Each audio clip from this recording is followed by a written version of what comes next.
I'd like to call tonight's regular council meeting to order. Recommendation that the regular meeting be suspended and the committee of the whole meeting be convened. Moved by Councillor Randhawa, seconded by Councillor Adey. All those in favor? Any opposed? Motion's carried. Okay, I'd like to call tonight's committee of the whole meeting to order. Recommendation that the agenda for the committee of the whole meeting of June 22nd, 2020 be adopted as amended to include item 3A. Moved by Councillor Niche, seconded by Councillor Cunningham. All those in favor? Any opposed? Motion's carried. Okay, first we have questions from the public regarding the annual report. Was there any comments received? No comments received for the annual report? Okay, and seeing as we have no one in the galley here tonight, we'll move on from there. Was there any other correspondences from the public? Yes, there was, Mr. Mayor. Okay, we'll have you read those out. I received 2 letters this afternoon. The first being from Richard Casey of McCaffrey Place in Prince Rupert. He has stated, the meeting of May 25th, there was a report from Bob Long on zoning change, but none of the city planner that usually outlines the pros and cons of any zoning change. Mr. Long report pointed out no cons on this project. I request the planner's report to be included in the information provided to the taxpayer. I believe there are many drawbacks to this project as designed. The meeting of May 25th, the mayor spoke about expanding the area for the disbursement of information to affected areas of zoning change. Council failed to define the area of disbursement required. This leaves BC Housing the ability to send to a very small area. The area should be within that defined by council. I would suggest at least Smithers to Ritchie, Kootenay to Amanika, with other interested the ability to receive a package.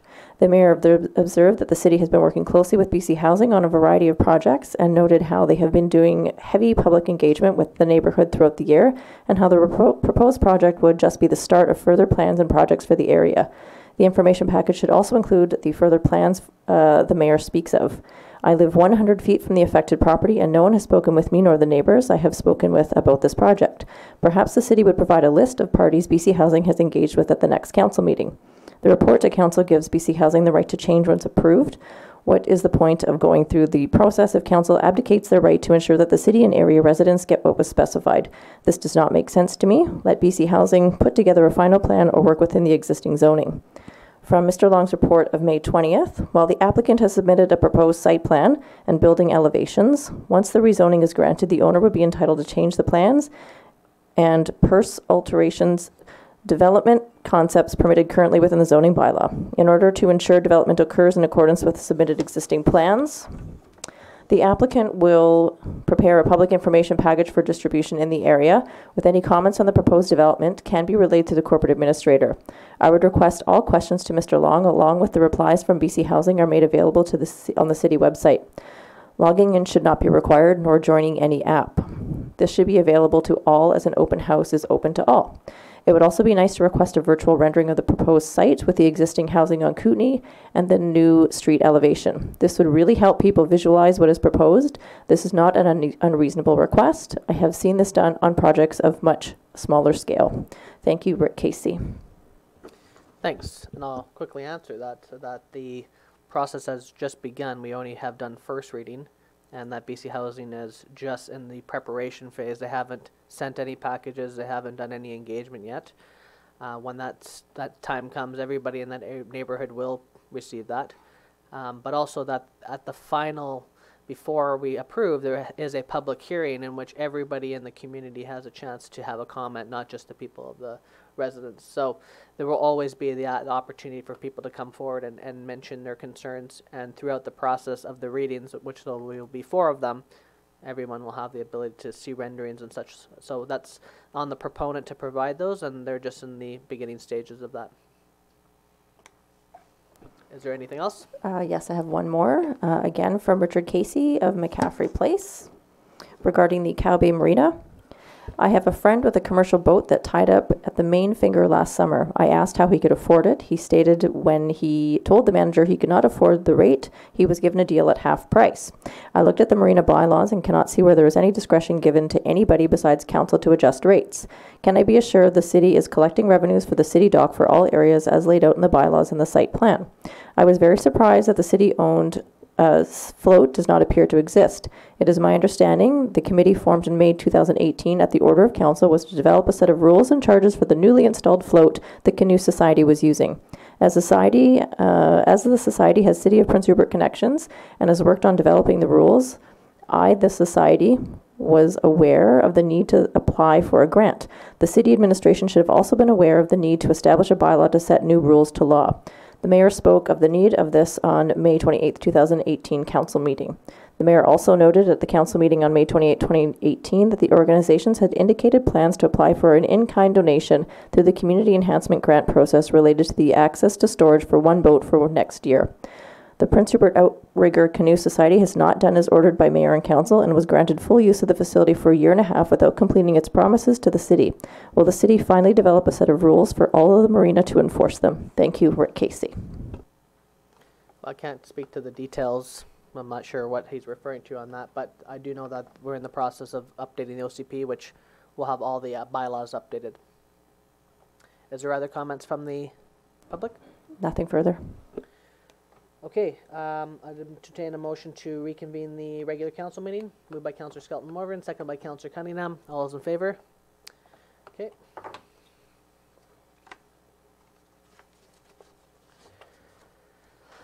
Okay, recommendation that the agenda for the regular council meeting of June 22nd, 2020 be adopted as amended to include new items 4B and 4D. Moved by Councillor Scott Morgan, second by Councillor Cunningham. All those in favor? Any opposed? Motion's carried. Item 3A, recommendation the minutes of the special council meeting of June 8th, 2020 be adopted. Moved by Councillor Ranhawa, second by Councillor 80. All those in favor? Any opposed? Motion's carried. Item 3B, recommendation the minutes of the regular council meeting of June 8th, 2020 be adopted. Moved by Councillor Cunningham, second by Councillor Skelton Morgan. All those in favor? Any opposed? Motion's carried. Okay, first up we have a presentation from our Chief Financial Officer regarding claiming a homeowner grant.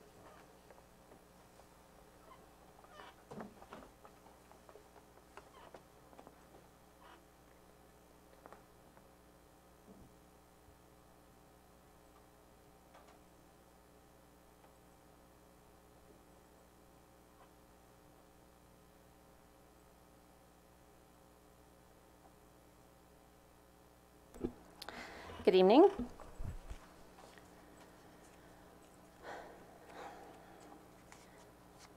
We're taking this opportunity to communicate how residents can claim their homeowner grant before the due date of July the 2nd.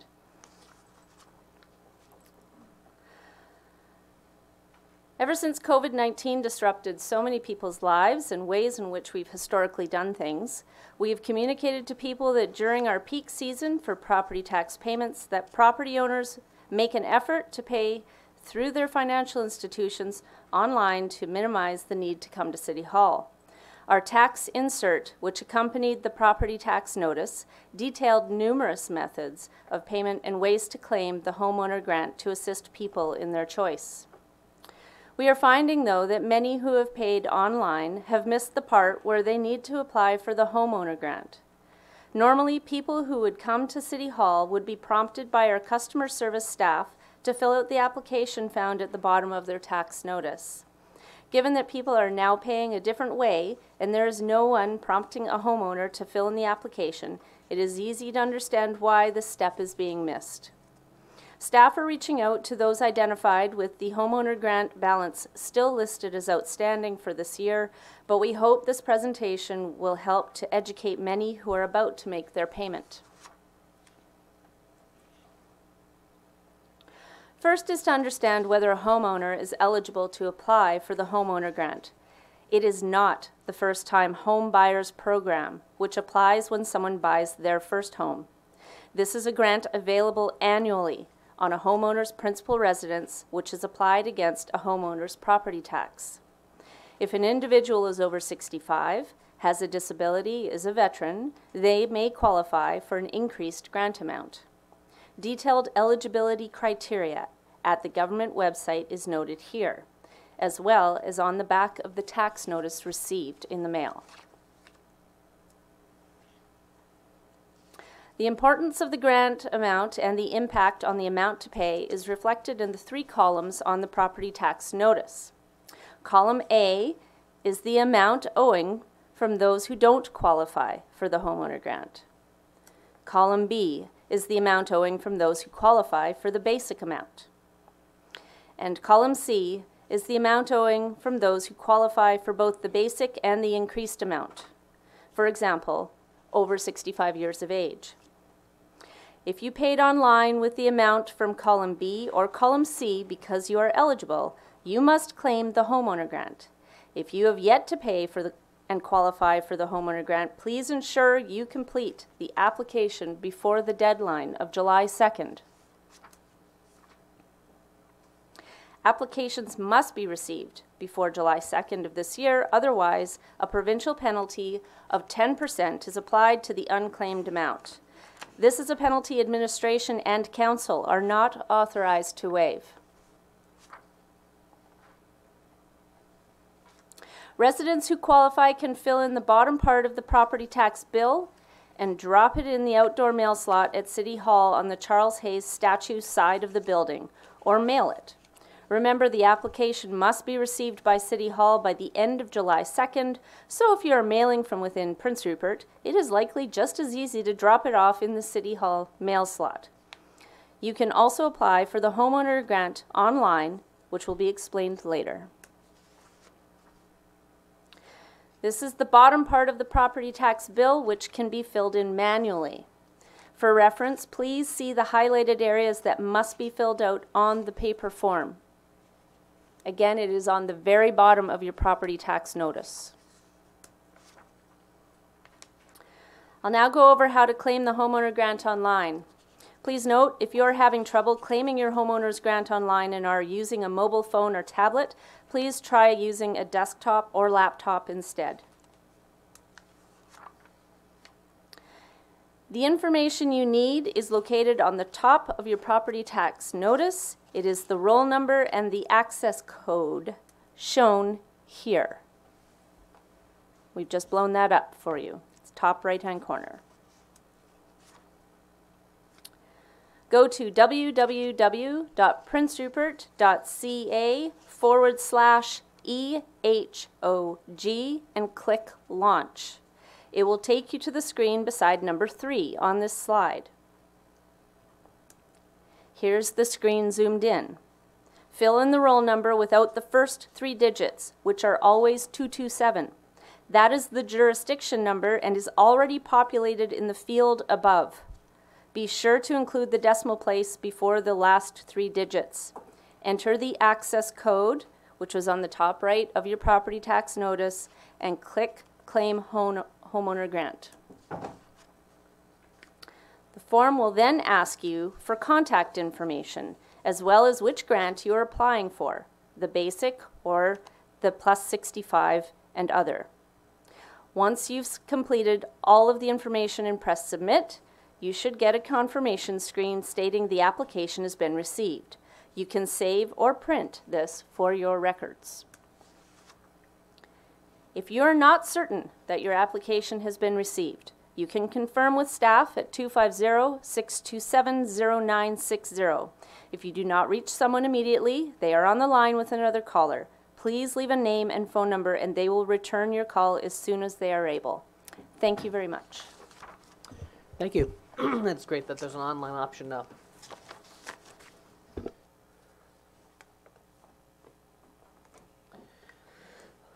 Okay, so next up, we have the 2019 annual report. Is there any other comments you wanted to make on that? So the resolution would be that council by resolution, having heard the comments of the public, approve the 2019 annual report. Moved by Councillor Niche, second by Councillor Skelton Morvan. Discussion? Councillor Adie? Just a question. The deadline for the statement of financial information is June 30th. Is this part of that report? No, it is not. The Statement of Financial Information, which is commonly referred to as the SOFI, the deadline has been extended this year due to COVID to August 30th. So we still have a couple more months. Other comments?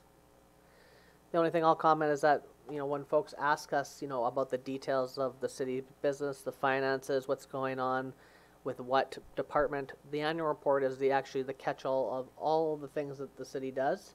And a lot of times when people ask questions, I refer them to the annual report in certain sections so that they can get the answers that they're looking for. So the annual report really doesn't have many of the answers that people in the community are looking for. And we encourage residents to read it because it gives the highlights, the progress, and also the future budgeting and what we anticipate coming over the next 5 years as well. And also to a great job once again to staff for compiling this information and making it visually appealing and easy to read for people. Other comments? Okay, all those in favor? Any opposed? Motion's carried. Okay, next we have a report from our corporate administrator or city manager regarding the development variance permit for 233 Cormorant Road. Thank you, Mr. Mayor. On April 27th, 2020, an application was received for a development variance permit for the property located at 233 Cormorant Road. The full application was included as attachment 1 on your agenda. The application was originally presented on May 25th, 2020 at the regular meeting of council. No inquiries have been received to date with respect to this application, and there are no objections which would prevent approval at this time. The recommendation before council is that council approves the development variance permit application number DP 2009 for 233 Cormorant Road to final consideration. Okay, so the recommendation of council approves development variance permit application DP 2009 for the 233 Cormorant Road to proceed to final consideration. Moved by Councillor Cunningham, second by Councillor Niche. Discussion? Okay, all those in favor? Any opposed? Motion's carried. Next, we have another DVP for 1857 Atlan Avenue. Thank you.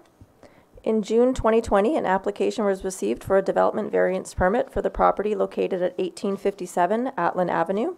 The full application was included with the agenda as attachment 1. The location of the subject property is illustrated on the context map that was included as attachment 2. The application is to vary the City of Prince Rupert zoning bylaw, section 5.2.4a, front yard setback from the minimum 3.6 meters or 11.81 feet to 2.1 meters or 7 feet. There are no costs or budget impacts to the city from granting or not granting this variance, and the recommendation before council tonight is that council approves the development variance permit application number DP 2013 for 1857 Atlan Avenue to proceed to public notification. Okay, so recommendation that council approves the development variance permit application DP 2013 for 1857 Atlan Avenue to proceed to public notification. Moved by Councillor Cunningham, second by Councillor Scott-Morvan. Discussion? Okay, all those in favor? Any opposed? That motion's carried. Okay, next, we have any reports or questions or inquiries from members of council this evening? Councillor Adie. Yeah, I have a couple. One actually kind of segues from what we were just doing, and that would be with regard to the city planner having retired, and we're now handling these things in a slightly different way for the time being. I think it would be worth offering the public some clarity in terms of how we're managing in the current economic climate with the COVID-19 and the fact that we're all kind of doing things in unusual ways, I guess. I'd like a sense of what the logic is behind how we're dealing with replacement of senior officials and what have you, so the public has a sense that there's a caution associated with it, I guess is what I would say. Sure. Thanks for that question. Well, given the circumstance with COVID, I think we're as a staff being careful not to set ourselves into a long-term strategy that may have been true and appropriate before COVID, because at the moment we're not real clear yet exactly what kind of revenue losses and circumstances we're going to find ourselves in as a result of of a number of parts of the organization where our revenues are down. So rather than going out and just sort of replicating automatically what we've always done before, we're actually taking these moments, which I think are really good management moments, to look and say, is this the best way for us to do things? Could we do things more effectively? And I think that we're going to go through that process. And as we move towards the fall, and we're in council and the staff understand what the implications are in terms of our budget this year, then we will have a better understanding about what we should probably do in terms of long term. So at the moment, we're substituting city manager for city planner. Probably not the best thing in the world. I would acknowledge that, but the point is that we're just trying to make do with what we've got rather than replacing what we had as an old system.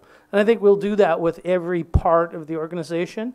If there's an opportunity and someone retires or whatever, then we will look to say, is this the right thing to do from a management point of view moving forward, or should we wait until we're clear on what the revenues are? So it's just trying to make do with the resources that we have, and I think it's not a bad thing for some of the other staff to understand some of these more specific things. We do have, as you know, a contract planner to help us with our OCP, but and they can step in terms of some current planning matters also.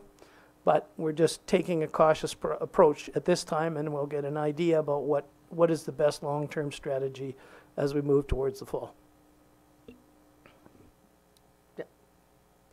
One other thing is, it's more of a reference to long-term planning. In the current context, we have a budget which is likely to be amended near the end of the year due to these circumstances.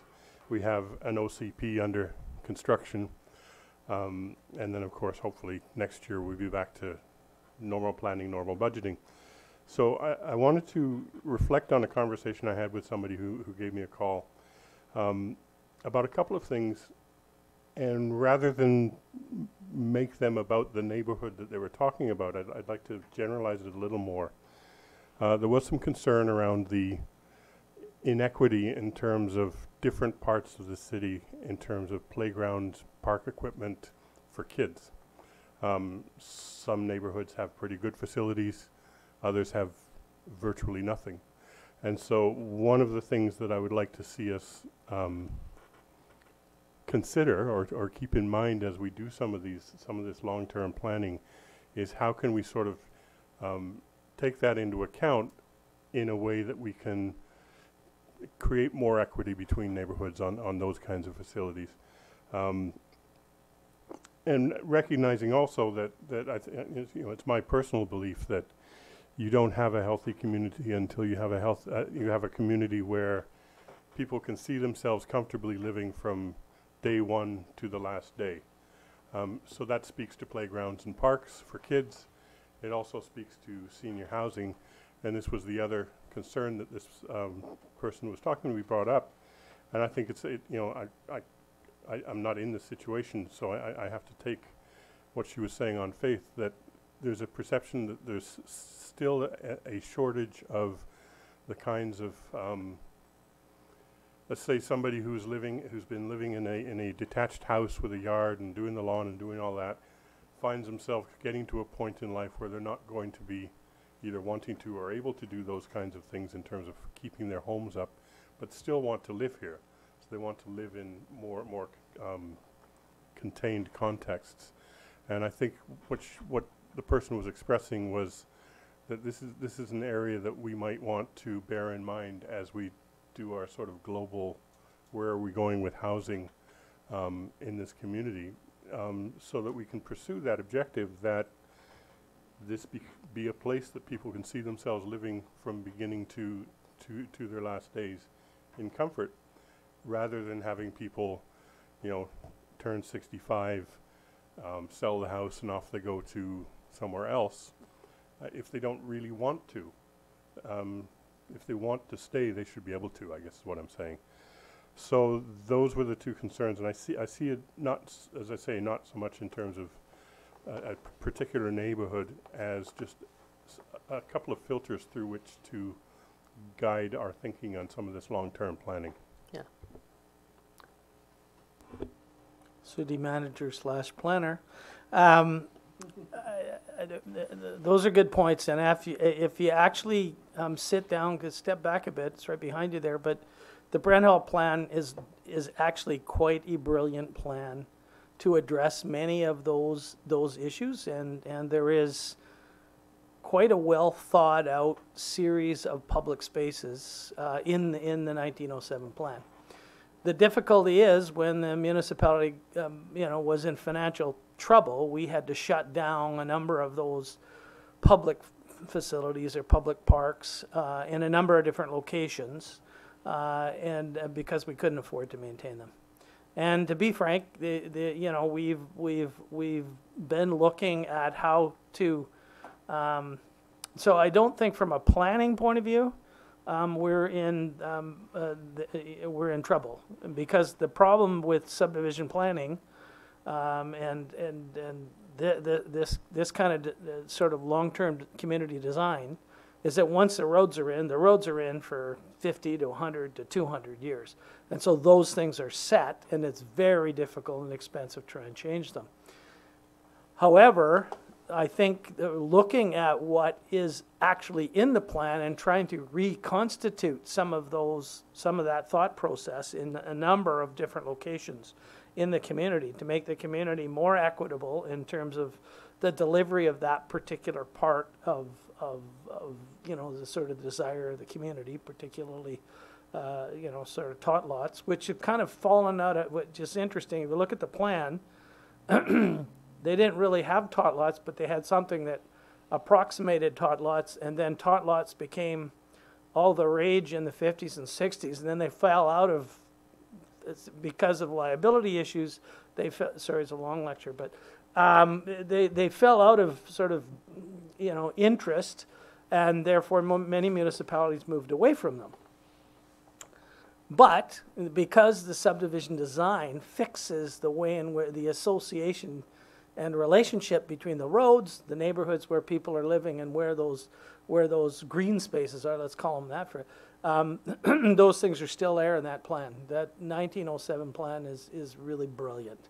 And these were the best architects and planners of the day who, as we know, designed San Francisco, did it in this what they call City Beautiful style, with these long promenade roads with features on the end, like the courthouse with the curve roads. I mean, these are.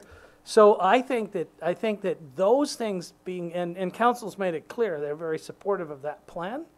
I think that what we can do, though, is revisit some of the subsequent uses or non-uses that have taken place and look at this neighborhood to neighborhood in terms of the context of the plan, and see if we can resurrect some of those things. And as we become more financially viable as a community, I think then we can look at resurrecting a number of, I think of one off night. There's a couple of them that have just been kind of left alone and gone back to nature. And I think that we could rethink that as part of the community, the OCP process and the OCP conversation. The same thing I think is also true of the mix of sort of demographics mix and where people are living. One of the things that the 1907 plan does is allows us to do this but not gentrify, which is one of the biggest problems everyone else has in the world today, where we are segregating these demographic circumstances, and by gentrifying we're separating both socioeconomic class, but we're also separating people's ages and the things they want. I mean, really, I think the best community is a community that has, people over 65 that can hear the children playing in the tot lot, because that's part of being human, to me. And so, and again, if you look at that plan, you'll find that and I think we've done a pretty good job over the years of trying to pick out where the where that higher density, lower maintenance circumstances are within the existing plan. So those are great ideas. Those are great things to bring to the conversation about the OCP. And then look specifically at each one of the neighborhoods to say, okay, how do we make this more equitable? And one of the nice things about Prince Rupert in that plan, there isn't have and have not neighborhoods. There's a couple of have neighborhoods, but everybody else seems to be in a sort of a general number of neighborhoods. There are have not neighborhoods in terms of servicing, but they're not really in terms of the demographics.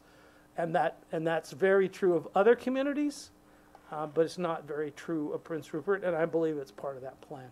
So I think we're in good shape to have those kind of conversations. And if that wasn't plan-early talk, nothing is. Well, thank you. Just to follow up, I think the other variable is that neighborhoods change. So the neighborhood that I'm referring to here at one time had loads of children, and then it didn't have very many, and now it's got loads of children again. And so you're not going to sort of, well, you shouldn't tear down the tot lot because the kids went away and expecting to rebuild it 10 years down the road. You kind of have to develop some standards for what we think is a healthy part of a healthy neighborhood, right? I'll just add to that planning process we did last year with Larry Beasley's team and the Rupert 2030 plan. If people read through that documentation, a lot of these topics have been fleshed out with that complete neighborhoods, a full redesign of the parks and trails and rec master planning, housing priorities, where they should be located. So part of the OCP process will be, and I believe in the summertime we'll probably hear when the public engagement piece is going to come, but the community is going to have an ability to come together in a very meaningful way. It's not just going to be a survey. It's going to be coming together, really discussing these topics, lots of advertising, making sure everybody has an ability to have their voice heard so that there's no stone unturned, because we're going to be updating pretty much every single bylaw this town has through that process to really bring us up into the 21st century and make sure that the trajectory over the next 10 years is really going where people want it to go, not just from a planning process, but what the community desires to see. So that will be available for those types of folks to come forward and make sure that their voices are heard. Councillor Cunningham. The OCP, how many more public consultation periods are there going to be? There still needs, we still haven't hit the requirements yet for the public engagement piece. We have surveying, but there needs to be more. Do you want to expand on that? Yeah, there was a report, then council adopted it, I think, at the last meeting, about what we'll do in terms of the public engagement part. But because of COVID, we're going to have to play that by ear. There'll be some more, so there'll be a workshop with council soon. Or the next, we're scheduled it for July the 20th, probably earlier than before the council meeting. There'll be a workshop to go over where we're at and then make sure that everybody is comfortable with what the engagement plan is. I know a lot of us are having trouble with the changes, and we're just not going to be able to have meetings like we used to be able to have. And so we're going to have to work our way through that. There isn't going to be sort of big public meetings with rooms full of people. It's probably not going to be on anytime soon this year. So we're going to have to work with that. And I'm not sure that that's. My experience with doing this over many years is that sometimes those big meetings are dominated by special interest circumstances. And the individual conversations never kind of really happen. I think that we may want to go after those individual conversations. For example, the two issues that you've raised are now issues that we will try to think through in terms of the 1907 plan. Those may be more valuable in the long haul than us putting together 200 people and having a big, sort of the standard sort of public meeting. And in fact, we're not going to be able to have those public meetings probably. So we're going to have to figure out another way to do it, and we look forward to having that conversation with council, see if we can use our creativity to see how we can get a better engagement in the circumstances we find ourselves in. Okay, I think that's a great idea, but this is a very important piece of our planning that's going to come in the future. And I really think public engagement is something that we've got to really look at carefully. By, using COVID-19 as,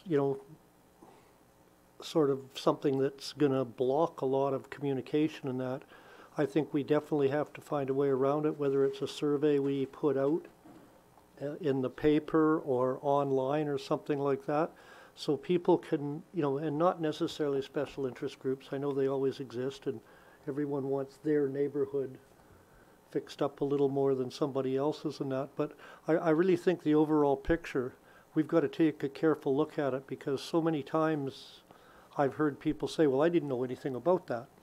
And I know we've advertised it and everything, but how we're going to get it out to the public this time to get it right I think is very important.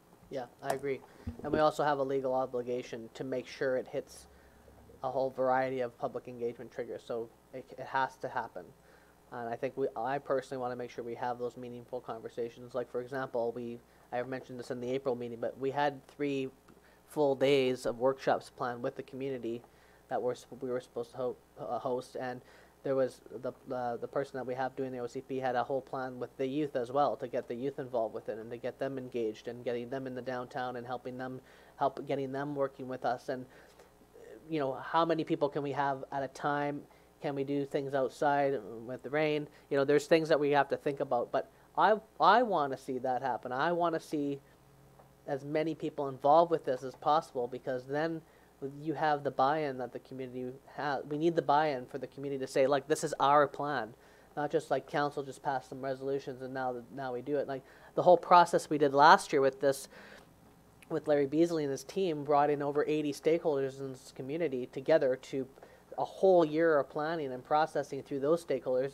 Now we're doing a whole another year of bringing that plan into OCP and bringing that to life, and have already done. So we're trying to make sure that we're going well beyond just the standard tick, tick, tick, and you have a new plan. People need to feel like they see themselves in it, right? Those types of conversations need to occur, and there needs to be a meaningful dialogue. And I think we'll figure out how we're going to do that, and we'll find out from the province, especially if Phase 3 happens here soon. We may be able to have some different abilities than we have right now, which is a maximum, I believe, of 6 people are allowed to gather in a spot, right? And those are just things we have no control over. And I think we need to make sure that we can get it to as many people as possible. And if so, take the time. We need to make sure we get it right. Other comments from council? Those are good points tonight. Okay, I'd entertain a motion to adjourn. Moved by Councillor Scott Morvan, second by Councillor Cunningham. All those in favor?